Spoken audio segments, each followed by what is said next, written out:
So I used leftover epoxy from this pour to pour into another mold in order to make a template for that mold. And that worked out great. And I also did it for this pour too, for a different handle.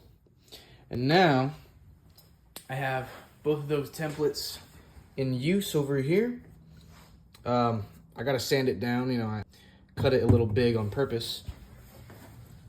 But yeah, looks good. And I finally have templates for those.